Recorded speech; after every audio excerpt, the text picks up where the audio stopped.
Hey folks, so I want to do a video just talking about North American experiences at the ESL ESEA Pro League Season 1 finals, just kind of highlight what we saw, maybe what we learned from North America at this event, as we did have three North American teams in attendance between LG, CLG, and Cloud9. Then, of course, we did have Keed Stars who came from the North American League, but not actually a North American team. But I will talk about them a little bit as well. And I'll just give some general aside comments about the tournament also.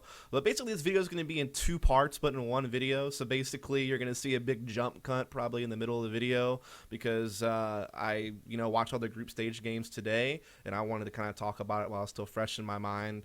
Rather than just waiting and doing a really long recording after the tournament was over. So there'll be a jump cut in the middle of the video. I'm going to focus on group play in this first part. You might see me look a bit different and obviously different setting tomorrow, but just take into account that I'm recording this part you're watching right now after the group play. So basically I'm going to make like some predictions and stuff, and obviously you're not going to hear until after the tournament's over, but just know that, I wasn't cheating. I was just reading the tournament as it was taking place. So I will start out with Luminsoity Gaming. By the end of the group stage, their tournament's actually already over for them, unfortunately, and that's kind of what I wanted to start with them, just to kind of breeze through it, because obviously the sections for C9 and CLG are going to be much longer since they've made it deeper into the tournament. First off, they played Virtus Pro on Cobble. I don't really know too much about Luminosity's Cobble, to be honest. I don't really see them play it a whole lot in comparison to the rest of the map pool going into this.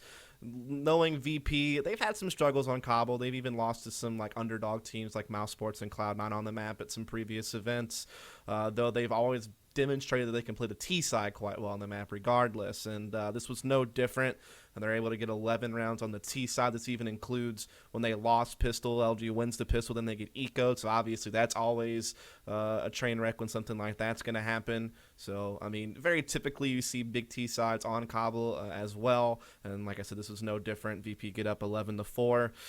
Then when LG loses the second half pistol round, I mean, that's kind of one of those GG situations. I mean, VP go up because of that, 14-4. And then once they win the opening gun round, I mean, that's just game over. And yeah, so LG just kind of get wrecked there, 16-4, and then they have to move on to the lower bracket. Now, with the moving on to the lower bracket, they actually wound up playing Envious, right? Because Cloud9 gets kind of that upset victory against Envy. Though they did play quite close last time they met just a week ago, so I guess it's not like a crazy upset, but definitely Envy was favored, right? They were able to beat Cloud9 on cash. Last event, they're playing on cash again. It's a rematch, though last event was also a close game, and this wouldn't be any different, but we'll get there in a second. So they meet Envious, and they play them on Dust 2. Now, funny story, back when this team was LDLC and Peter was playing for CLG, over there as the Opera, this is that kind of that crazy upset victory they were able to get against this team. So that's kind of like a neat piece of history, but it winds up being quite irrelevant, seeing as the team is much different with LG. And they were able to get 6 rounds on the T side in the first half, which to me is a little low. You kind of want some more action than that on the T side, but you can still win from that. But the problem is they can't really defend at all on CT side. They only get 1 round on the CT side. They wind up losing the game at 16-7. So it's two pretty one-sided losses here for Luminosity Gaming. I can't say that we should be too surprised from this. I mean, this was their first LAN together as a 5. They're playing up against 2 of the top 4 teams in the world, or top 5 teams in the world. They're new together as a 5. Well, not new, but, new going to a LAN playing against international teams. So I wasn't really expecting much anyway. In fact, I did do kind of a preview video for the event that I released, just the day before the event started, that you can check out, and I kind of predicted LG to come in 4th in the group, and they did, though I think it happened a bit differently than I expected. I thought they might get a chance to play head-to-head against C9, but even then I didn't think they'd be favored, just because when you look at the head-to-head history between the two teams, LG's kind of lost 5 out of 6 maps against Cloud9, so even head-to-head against Cloud9 I thought they probably would lose, but I thought they had a better chance in having to make it through the likes of VP and Envious, and because of Cloud9 taking care of Envious early in the tournament, they meet them in a lower bracket, and they get crushed. And just unfortunate for LG. I mean, their stars just didn't show up, to be honest. Like, I always thought for LG to do well, they relied so much on Anger, Naf, and Pitt to be those guys entering sites and trading together, since they're all 3 very aggressive riflers, or all can be. It just wasn't working out for them on a consistent basis. Like I said, they did have some good work happening for them as a team on T-side D2, for a bit, though. Just in general, it wasn't enough. And then their CT sides on both maps just weren't enough. They just weren't playing well. I mean, their communications were pretty crisp. I watched the POV streams. Peter, the great motivator, always saying, we got them. This is our time. Keep your head up. We're fine. And that's good.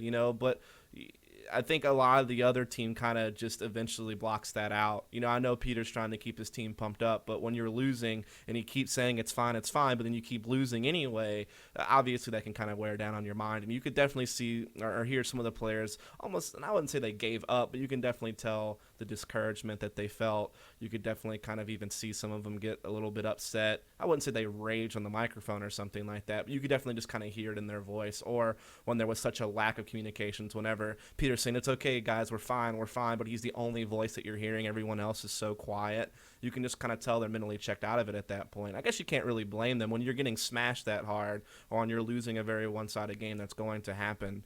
But it's kind of one of those things where you just needed more out of some of the big players on that team. They just didn't get it. I mean, that's the thing. When you're the underdog, you have to just be playing lights out Counter-Strike in order to kind of prove everyone wrong and actually get the W. And they just couldn't do that with some of their big name players. Tactically speaking, I mean, these guys are very default oriented, very trade oriented. Same can be said for CLG and Cloud9, which we'll talk about later. It just wasn't working out for them. They weren't trading efficiently. They weren't getting the entries that they wanted. And so it just didn't work out. And they didn't really have any crazy tactics to break out when the default and when these type of trading operations weren't working out properly. That's just kind of the bottom line. And so LG's tournament's over. So now moving on to Cloud9, we'll take a look at their group play game. So once again, they're going to play Envious on Cash, which obviously we just saw this take place in the Summer 1 event for Gfinity. It was a pretty close game. C9, I think they got like 7 rounds or so on CT side in the first half. Started off slow, made kind of a comeback on CT side. On T side, they had some good moments for sure, but they still wound up losing a close game. I think it was like 12-16 or something like that. Against Envious in this game in the first half, once again, they're going to get off to a slow start. They had good reads, it seemed, and this is a kind of a common theme we see throughout this game as far as understanding how Envious is playing. Basically noticing the mistakes that they made or noticing some of the issues that they faced when they played them, just a week ago, kind of realizing how people were playing. But early on, they just weren't capitalizing on them. And I would also say that in the early part of the first half on T side, Sean's telling people to calm down, chill out, especially in situations when they have like 3v2s and things like that. Hey, calm down, just chill out. But then you're seeing people jump the gun, kind of overextend, not listening to Sean when he's telling them to chill out and calm down. And this cost them a lot. I mean, I think they went down 1-6. However, after they go down 1-6, they really, really do bring it back. They start tightening up. They start listening to Sean. They do start cooling it when they have man advantages. I would say that overall in this thing, they're just able to exercise mid control so much better. They're kind of understanding how Shox plays the sandbags. They're modeling him out. They won a round off just that play alone, probably. Just way better at clearing out the mid and getting control and just using it properly, understanding the rotations, understanding the information that they're getting and being able to use it to actually execute the site properly that they want to hit. I can also just say that, Freakazoid is playing much better this map in comparison. I mean, when you look at the Envious series at Summer 1 where he's like negative 40 KD, you look at this game, he's playing much better. He's actually hitting some entries. Yeah, sure, there were some times where maybe he overextended, like I mentioned kind of early in the half when Sean's telling him to chill out and he overextended a little bit and lost, like a round basically. But tightened up quite a lot towards like the middle and end of the first half and looked much, much better. Skadoodle playing lights out as usual with the op. I remember one round he had like a quad kill and a 1v2 to make the game 4-6. So I guess that was in like round number 10. So, I mean, he was a big player for them. I think he was the top fragger overall for the team for this particular map. Nothing wasn't too far behind. He also played well. And then Shroud played, well as also. He had some, I mean, his stats weren't nearly as good as Nothing and Skadoodle, but he definitely had some really big impact frags at times on both sides of the map. And so that trio I kind of talked about in the previous video, looked good. The trio looked good, and on top of that, Freakazoid's actually playing much better. So that's a huge patch to a problem I felt they had last event where, yeah, the trio played well, but you have 4 guys on Envious who are quite skilled and can go off at any moment. And so missing out on Freakazoid hurts, whereas in this, he actually played up to standard. And so therefore, they're able to go toe-to-toe with those 4 skilled guys on Envious. Like I said, just really good mid control, really good adjustments. I think the only real wrong thing I saw besides the poor start was the very last round of the first half. They lost to an eco, and this is something that they do sometimes have happen to them, or it happens a lot to them actually, where they'll lose the ecos and force buys, just maybe falling into a trap and just kind of maybe rushing things a bit too much. But they still get 7 rounds on the T side, so that's actually really good work considering they started the game down 1-6. To be able to rally and get 6 rounds in like the last the last 8 rounds of the half to get basically 6 of the last 8 rounds. That's pretty good adjustments. Like I said, just really good reads. Their comms are crisp. Sean definitely firmly the leader here. You can hear him making the calls. Yeah, sure, people offer suggestions, but Sean is really the one making the decisions, which is something that maybe lacked a bit. Because this is the first time we've been able to hear POV stream since this team played with Simphis.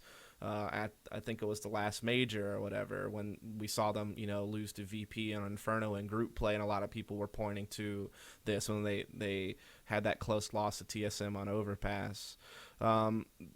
You can just tell the difference here that there's one clear direction now. Yeah, Skadoodle actually has a shit ton of input. So for somebody who used to talk about how Skadoodle was just too quiet, didn't comment enough, you should hear some of the insight and input this guy's giving on this team. And I think that's just maybe just a big misnomer then that Skadoodle was too quiet. Maybe he was for a short period of time, but he definitely gives really good input and really good insight and reads actually.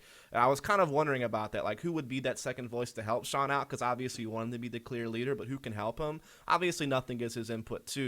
He's probably the one Alpha sessions the most, though Freak will also say, hey guys, if you can do this, I'll have a better chance to get an entry or a better chance to get a kill, which is a good insight as well. But yeah, Ska definitely giving some cool tips to Sean as well. But like I said, definitely can tell he's the one who has the final say every single time now. And he's also not afraid to say no, which was, I think, a big problem before. And so that's kind of how the first half goes against Envious, right? So then the second half on CT, they lose Pistol and go down 0-3. So now it's 11-7 in favor of Envious. They also lose the opening gun round. They love this 1-3-1 setup on the CT side where you kind of got Skadoodle usually anchoring the A bomb site with an op, though sometimes he'll pick B as well. Then Sean kind of shifts to A. They really love this setup. They really love to use kind of Shroud in the mid towards the vents and towards mid garage. They love having Freak being that highway guy, kind of like with nothing, and just trying to play that 1-3-1. But they lose the first time they attempt it, and so they're forced to save. So now they're down 13-7. So this looking like it could get rough really quick. But then they go back to their 1-3-1 again. This time you have nothing making some plays. Next time they run it, you're able to push mid garage, get a kill, fall back, doesn't overextend. Later able to flank, get 2 more kills. And this is finally them winning their first round on the CT side to make it 13-8. The setup just works really well for them usually. I mean, Skadoodle just does so well with the op on the A side of the map, or if he does happen to be B, he can definitely hold that down as well. So just a good side anchor with the op, basically, which I think has improved this team's CT side by far, especially on this map and also especially on Inferno. Having his op has just been so big. And, of course, Shroud, also a big anchor for this team with rifles. Though on this particular map, Cashy's really involved a lot more in rotating and playing mid aggressively. And he did well this game doing that. There's also, like I said, there was one round even in particular where Skadoodle anchors the B bomb site so well. It was a read that Cloud9 has where, Envious will throw all these set smokes at A, but then they'll go late mid. And Cloud9 knew it was happening. They read it. They're like, Skadoodle's, all the smokes are going over. He's like, oh God, like they're actually going late B. They're actually going late B. And Skadoodle has the op inside the B bomb site, and he knows what's up, and he's able to get into the site and get 2 kills. And the team rotates at the very appropriate speed, just being able to read the round. And they just have this really, really good round at the B side of the map because of this. And I would say this all around, they have really good reads on how Envy is playing. The T side, they're playing CT well. Once they get past losing the pistol and then losing the opening gun round, so that at 4-0, or I guess they went down 0-5 because they had the eco. So once it got to 13-7, things are looking kind of rough. They really did just rally back. So yeah, the takeaway basically for the map against Envious is just good reads, good comms, clear direction of leadership. The trio plays well of Shroud, Nothing, and Ska, particularly Skadoodle and Nothing. They both played lights out this map. But Shroud definitely still played well. Freak played much, much better, and I think that all those things combined allowed them to actually be able to go from losing a close map on Cash to Envious a week ago to actually closing out the map and getting the victory.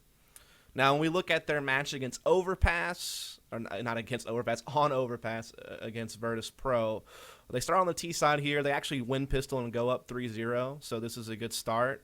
You can definitely, like I said, hear Sean way more active.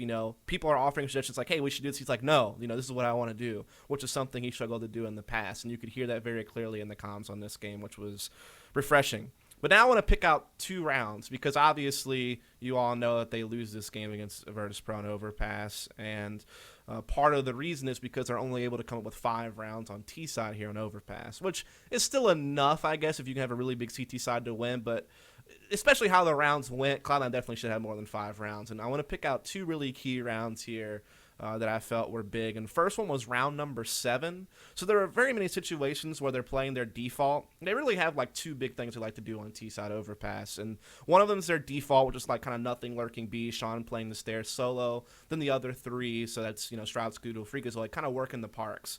Just a default. Basically, let's eventually work ourselves into A. Maybe if things don't work out, we'll fall back stairs and go to B through short B to sandbags. But this is just kind of their default, right? Or they just have these really, really fast B splits, with Freakazoid kind of leading either long or short, Nothing kind of leading the other, and they're just kind of just pinching the B bomb site really, really quick. Very similar to what Liquid actually does in the NA scene as well. And I'm sure you can name a number of European teams who also like to run these similar B hits, kind of like Virtus Pro, for example.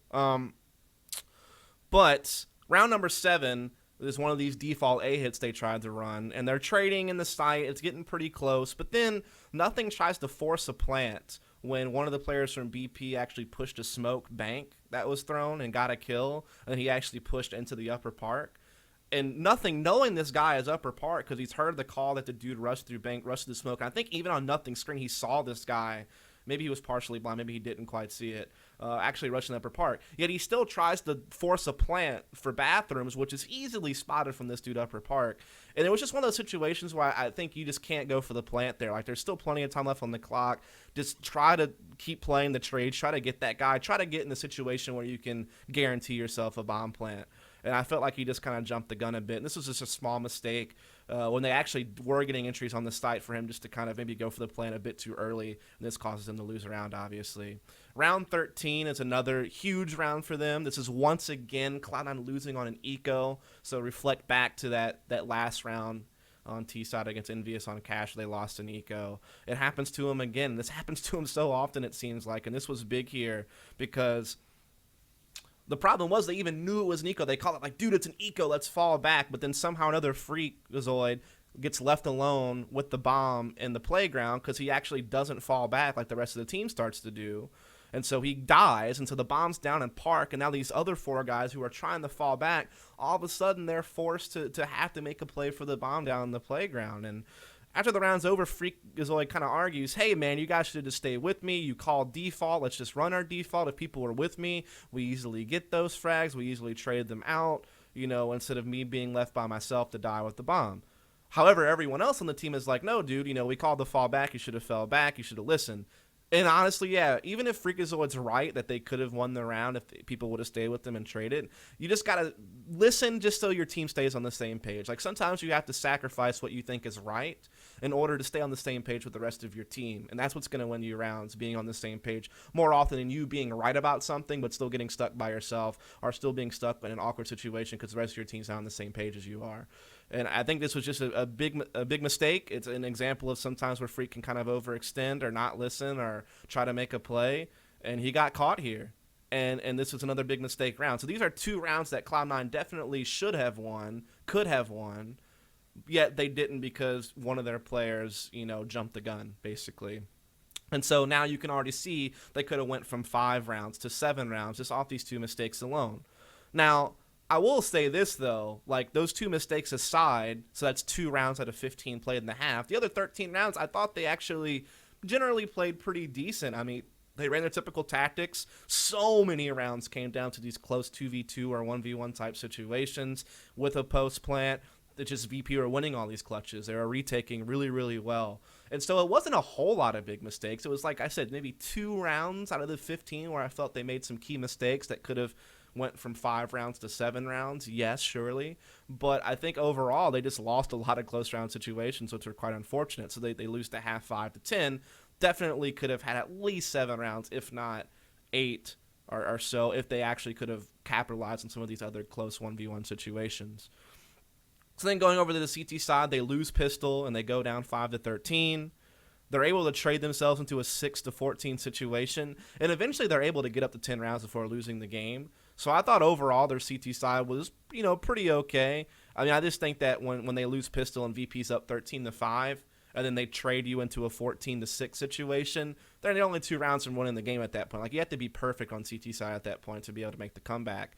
And while they were able to do something similar to that against Envious on cash, because they were down in that game as well, I want to say like 13-7 or something like that, and they still rallied the victory there. Here, they just couldn't do it. So a takeaway for their group play experience here for Cloud9, like I said, the trio looked good, especially, like I said, on the first map, it was really nothing in Skadoodle. On this map, against VP on Overpass, nothing, and Shroud didn't look quite as good actually this game. They still had some good reads and some good comms, but they just weren't playing as well. Freak actually had like a 20 bomb this game, so he's, like I said, just playing much better overall fragging wise. Still a couple of mistakes with overextensions and not listening, but it was very, very few. There was more rounds where he played right than where he played wrong, I guess you could say, which is what you need. The mistakes were minimized quite a lot this time around. I already kind of talked about some of the mistakes on T sides that struggled them here on VP. And that's basically it for Cloud9 for their group stage game. So they're going to go and play against Envious in the best of 3 in the quarterfinals. Cash could definitely come up again. Dust 2 is a possible map as well. I mean, both teams probably don't want to play Mirage. That's probably out of it. I'm sure Cloud9's willing to play Overpass. I don't think that Envious is. I've been seeing them ban it in some of their other group stage games. So, yeah, I think it really could come down to, I mean, I think, Cloud9's probably going to want to get rid of Cobblestone as well. I'm not sure how many bans they get in this best of 3. I'm not sure if it's like ban, pick, ban, randomized map or whatever. But I could definitely see, them playing on D2. I could definitely see them playing on Cash. Those are probably the 2 maps I could most definitely see them play on. Inferno, I don't know, maybe Cloud9 be willing to get rid of Inferno since they kind of got crushed by a team on Inferno at the last event. In fact, it was Envious who beat them pretty bad on Inferno because they couldn't get anything going on their T side, so maybe they try to avoid it for them. Maybe they leave Mirage on the board, so Envious will ban it instead, and if not, it actually gets played. So there's some interesting dynamics that could happen, but I think it should prove to be a close series, probably a 2-1 series. Envious certainly still favored, but maybe Cloud9, they've made some adjustments. Maybe they have the confidence now since they actually beat Envious in this series to advance. Like I said, their big problems against Envious at Summer 1, a lot of them have been fixed, which was, like I said, mostly Freakazoid just playing really poorly, and now he's looked much better. So, yeah, I mean, there should be a close quarterfinal series between the 2 teams. Like I said, Envious definitely the slight favorite, but I could definitely see Cloud9 getting the upset here. They've already proven they can take maps off of Envious on Train at Summer, beating them on Cash here. So, yeah, they definitely have the possibility. I think it should be a close series, and for me, it's hard to pick who wins it.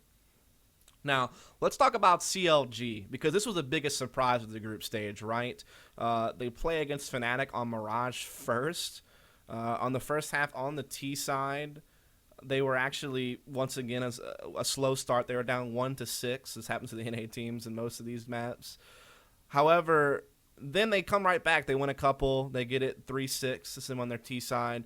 And eventually they're able to get 6 rounds on the T side. So really well done. They work from default a lot. You saw this in both games that they played today against Fnatic on Mirage and against Keatstars on Catch. So they really just kind of rely on playing default positions, just using their comms and working picks and just trying to be reactionary and make adjustments based off of what they're getting, what they're seeing. So there's very pick-oriented, which is okay. I mean, if you focus on your default, you make sure you have that brushed out. That's a good base to have. They do have some set tactics as well. So, like, for instance, versus Fnatic on Mirage, they have like that 5 smoke A hit, very heavy smoke A executions. They have very heavy smoke executions on the A bomb side on Cash, which is, very typical meta for those two maps. So they do have those set executions, but they really do just rely on default spreads quite a lot.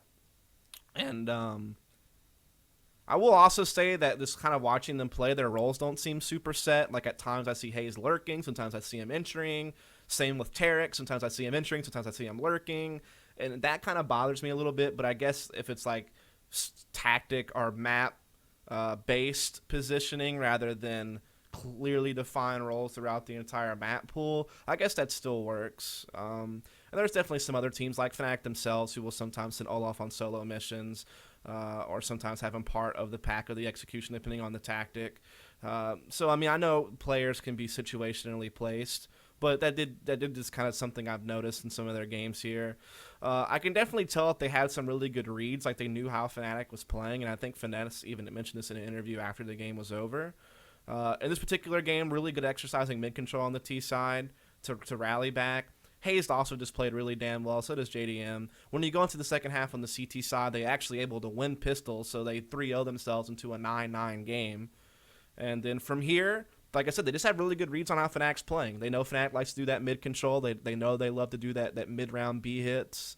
Even after the pause that Fnatic takes, Finesse was able to understand that, hey, like they're probably going to do like just a really fast site take here. Let's be ready for that. So just like good anticipation, good reads. Played retakes really well together. And then, like I said, takeaway for this game, Hayes just has a monster game, man. Like, he almost drops 30 kills. I think he dropped, like, almost 20 just on CT side alone. JDM, debut for this team with the op, or at least this iteration of the team. Obviously, he's played with some of these guys before on Mousespaz in the past before they got sponsored by CLG.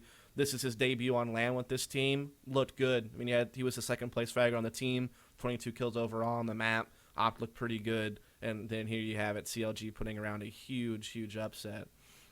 And just to give kind of one example of how this worked was on round 26 of the game, just being able to counter, Fnatic's mid-control, like understanding how they play underpass, and Hayes from the connector being able to attack that underpass, be able to hold that connector. That was so key. Obviously, JDM playing window with the op, being able to find picks and kills here and there, being able to do his job and rotate properly.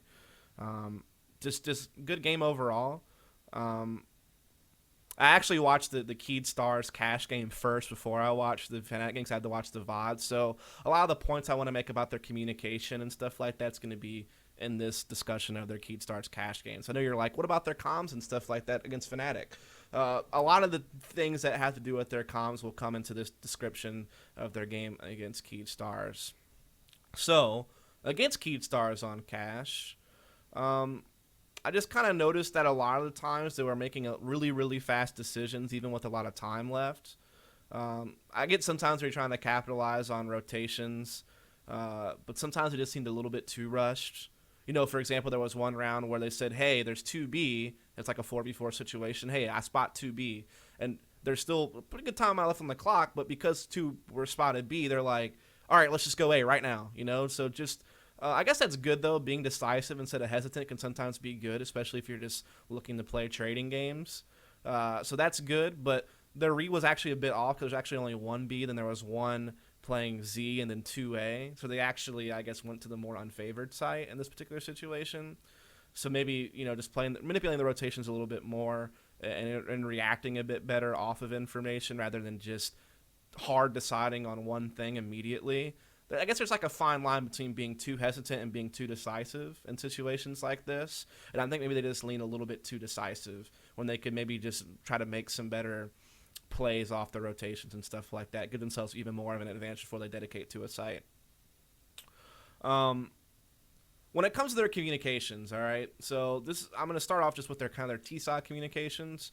So their comms just seem so jumbled at times on T-side, to be honest. Like, sometimes Finesse is calling the tactic and everyone's listening. Yeah, but sometimes I'm hearing, like, Tarek call tactics and Finesse just kind of going, yeah, sure, let's do that. I've also heard so many people, so many suggestions come chiming in. It's just so jumbled. And, yeah, this happens on Cloud9's team as well, but not nearly as badly. And I feel like Sean manages suggestions better.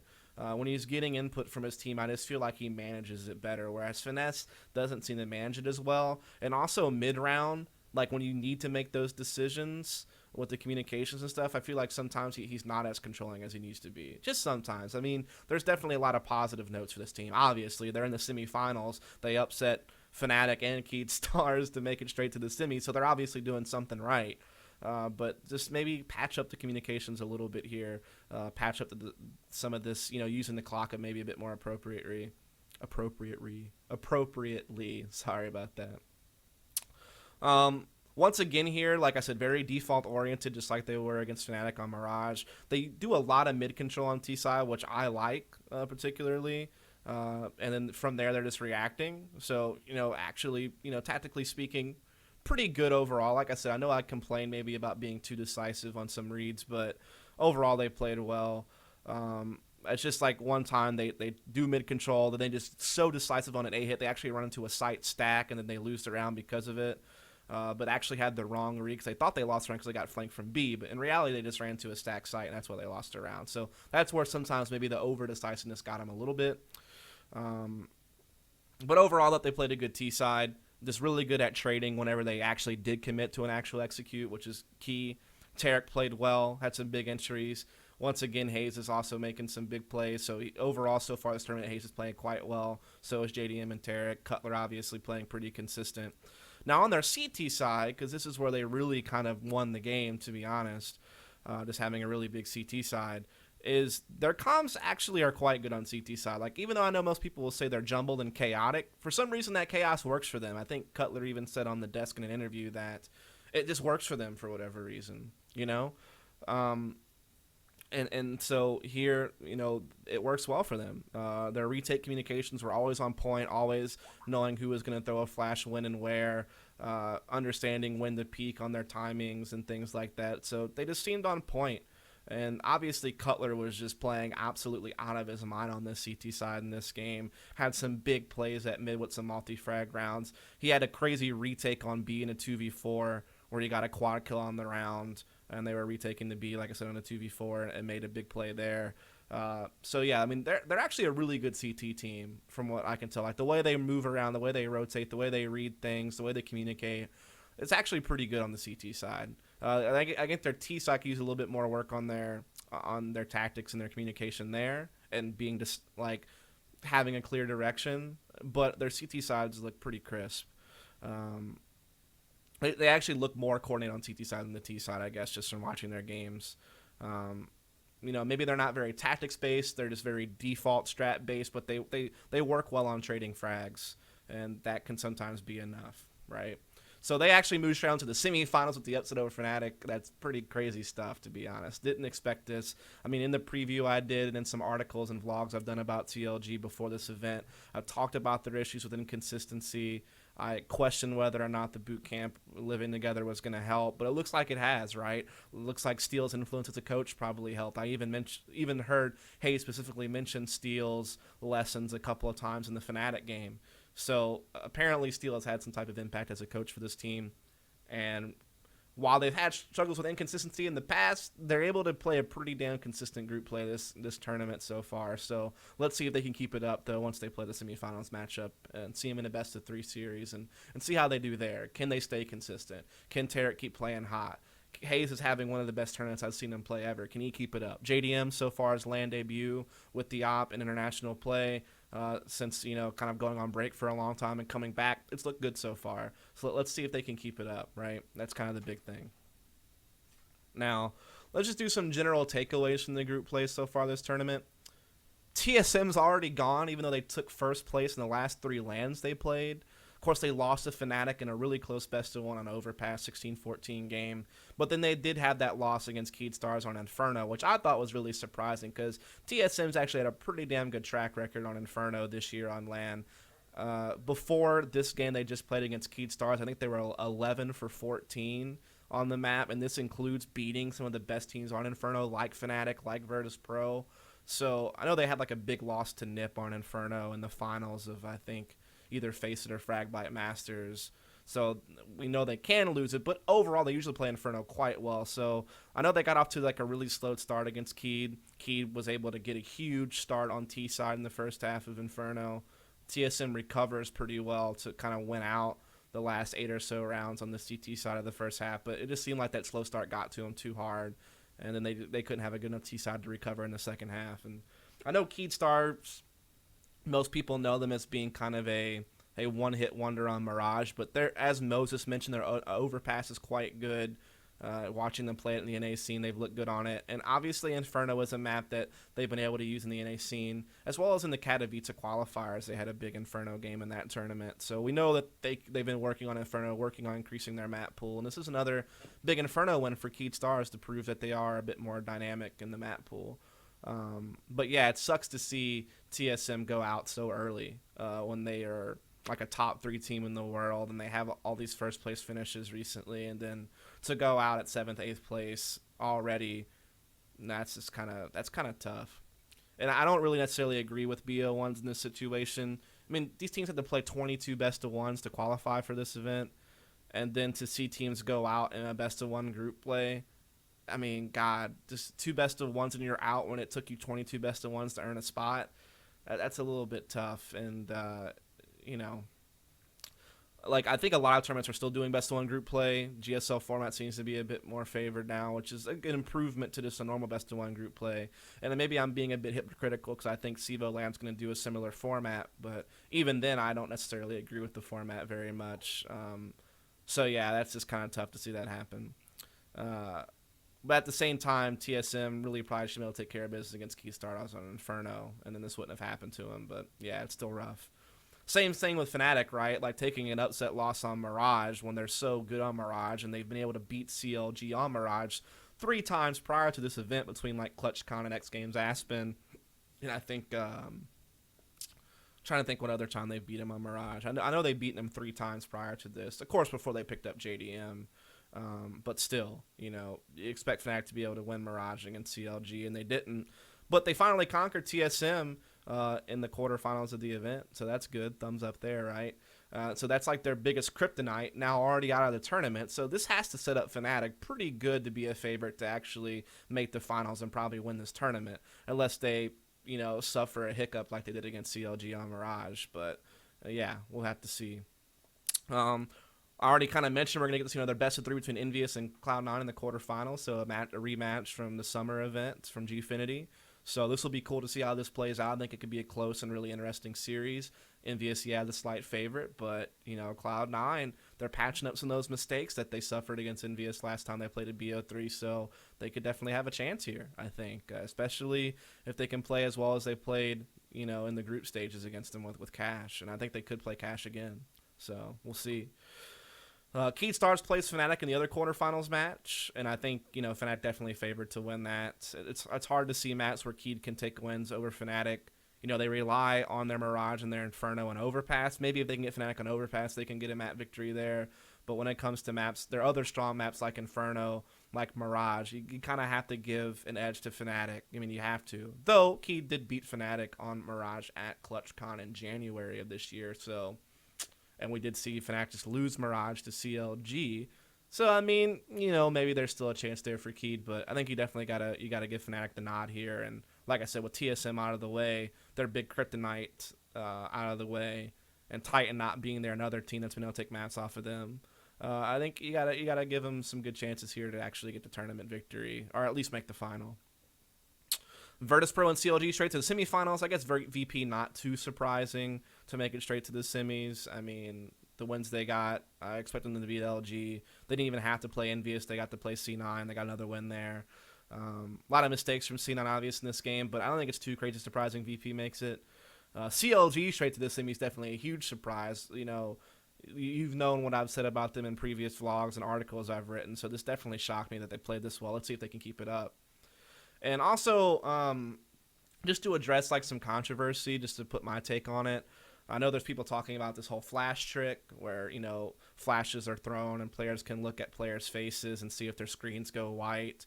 People being able to hear the casters. Yeah, I'll admit I think this setup looks pretty poor from ESL.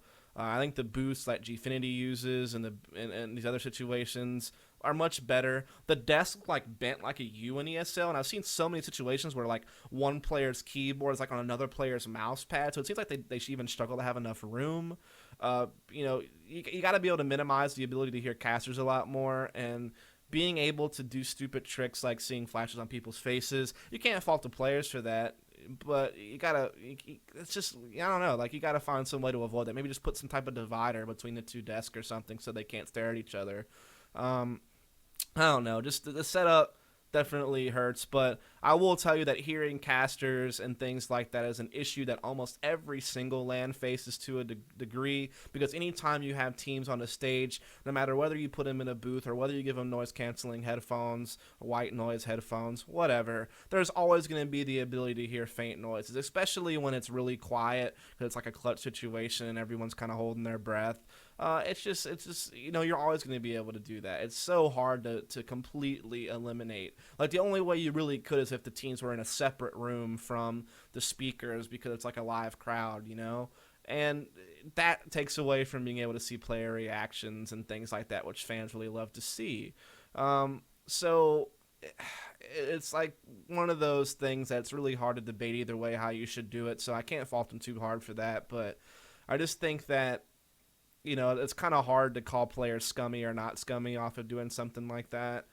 It's really more, I mean, if you take every precaution you can to avoid things like that happening and players are still doing it, like, for example, hearing stories about how the screen for the game is behind the players on stage because the crowd's in front of them watching it, and a player, like, turning around and looking at the screen, yeah, that's pretty scummy, to be honest, especially when you have to go out of your way to do that exploit. But if all a player has to do is just kind of glance off to the side really quick to do an exploit, then you have to kind of fault maybe the event for allowing that to be possible. I don't know. Like I said, it's really hard to point fingers here. Are the players at fault for exploiting it? Yeah, no. Could the event have done better to avoid having those situations happen? Yeah, to a degree, but like I said, sometimes it's especially when it comes to hearing casters and like the noise and things like that, sometimes it's just impossible to completely fix that problem. So yeah, that's just kind of my quick 2 cents on that without getting too controversial there. But anyway, that's my take on the group play for the NA teams at this event. I think I'll just release this as a part 1, part 2 thing on YouTube. So yeah, thanks a lot for tuning in. I'll be doing a part 2 video talking about Cloud9 and CLG's rest of the tournament as they play in the playoffs, and so be on the lookout for that. But hope this is a cool little part 1 video to talk about the group play. So thanks a lot. Have a good one.